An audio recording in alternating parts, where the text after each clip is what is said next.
8th, the day after the Hamas forces attacked the Israelis in Gaza. Since the day after that, Hezbollah has been raining missiles on northern Israel.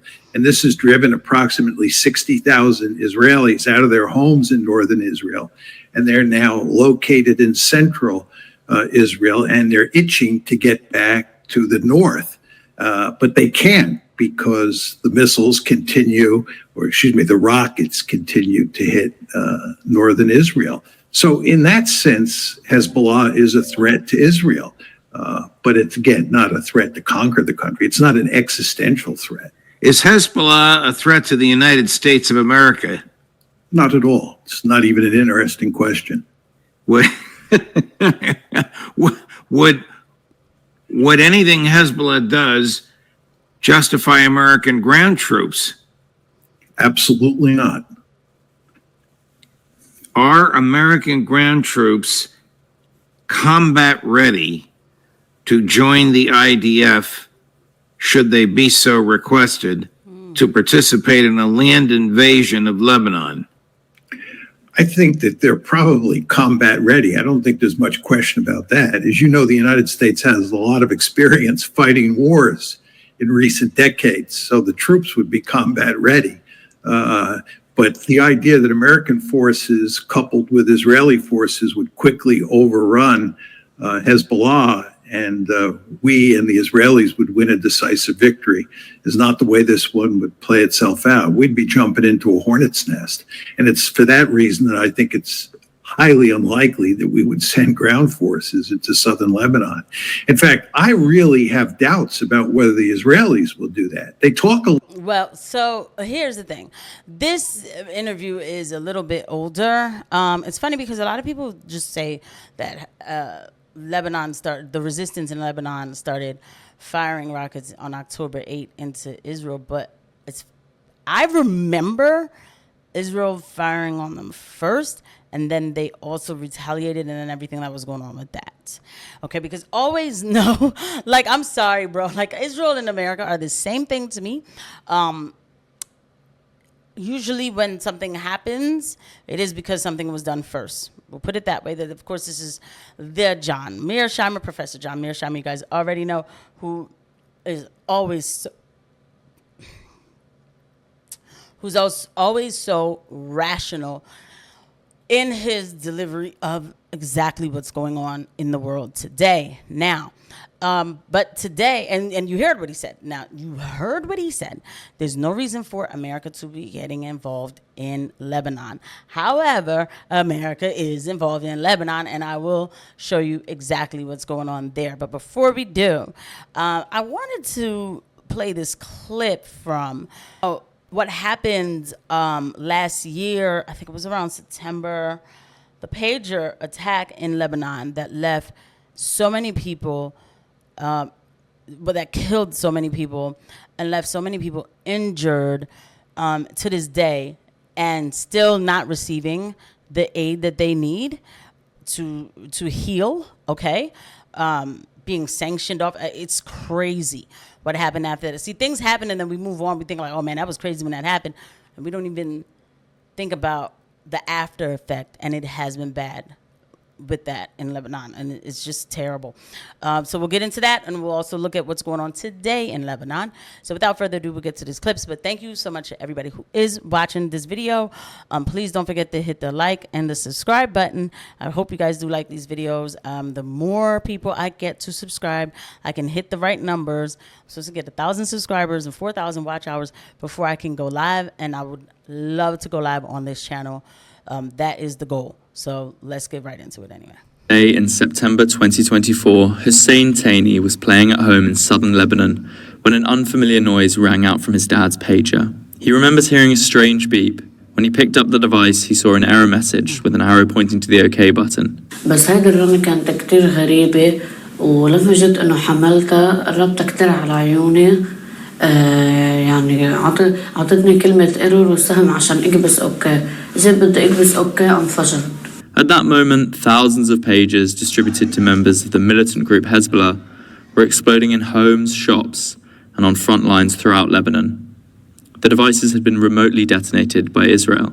12 people were killed, including 2 children, as a result of the attack, with more than 3,000 injured. In another home in southern Lebanon, Sarah Jafal had no time to respond after picking up a family member's pager. فما سمعت صوت انه انفجرت بس فجأة عتمت الدنيا وبطلت اشعل شيء وصرت حس حالي مثل بدوامة يعني في شيء عم يفتل فيي هيك وخلص عتمت علي. She has undergone 45 surgeries in 9 months, with additional procedures to come, including reconstructive surgery on her face and fingers.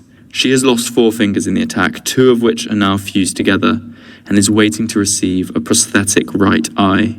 While Hezbollah has admitted that most of the dead and wounded were its fighters or staff, the explosions also seriously injured many civilians. Many civilians that the government turned, from what I'm hearing from my sources, the government turned their back on. And I think America sanctioned the corneal transplants, yes, didn't allow them to come in for the people who needed, because nowadays you can get like corneal transplant. There's so many different things you can do with all this medical technology. America stopped the treatment from coming in, and it's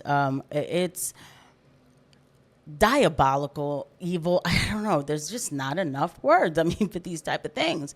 And then somebody will probably turn around and call it a humanitarian crisis. This is not a humanitarian crisis. This is a man-made crisis. This is terrible. So anyway, wanted to also play a clip. I saw this on Twitter. Official received also, at the... Jesus, come on. Now also, there was an Iranian official in Lebanon while they're discussing the U.S. plan to disarm Hezbollah.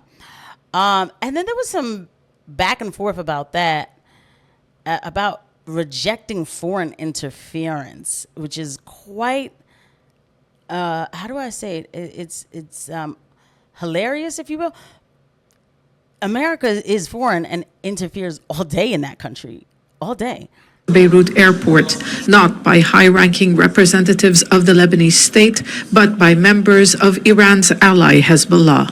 It was telling for the state of relations between the two countries. The head of Iran's top national security body, Ali Larijani, was among Iranian officials who, in recent days, said they opposed the Lebanese government's decision to disarm Hezbollah.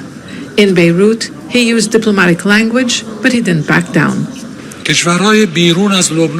Foreign countries should not direct demands to Lebanon. The Lebanese people can make their own decisions, and we respect any decision the Lebanese government makes in cooperation with the factions.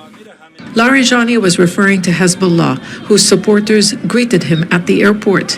Despite being militarily weakened by Israel, Hezbollah is still a political force here and is resisting the Lebanese state's decision to fully disarm it. It's the least we can do to come out and welcome him, because there is no country in the world other than the Islamic Republic of Iran that stood with us. But the new leadership in Lebanon told the Iranian official there is no turning back on its decision. No party can carry weapons and seek foreign support as leverage, was what President Joseph Aoun said. He also called Iran's statements on plans to disarm Hezbollah unconstructive. Before arriving in Beirut, Larijani was in Baghdad, where Iran's allies are also under pressure. But Larijani signed a security agreement with the Iraqi government, a deal the U.S. said would turn Iraq into a client state of Iran. That is not, okay. So we have to decipher the kind of talk. So when America says that Iraq would turn into a client state of Iran, it means that America would lose their grip on Iraq.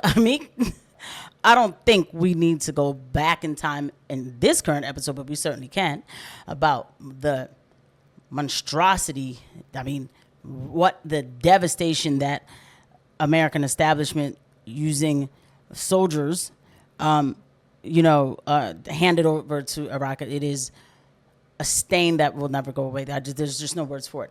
Going back to the other point about when you hear the Lebanese president saying that they're going to go through with this plan, and there was some complaint about we don't listen to foreign interference, okay? That's what this is being titled.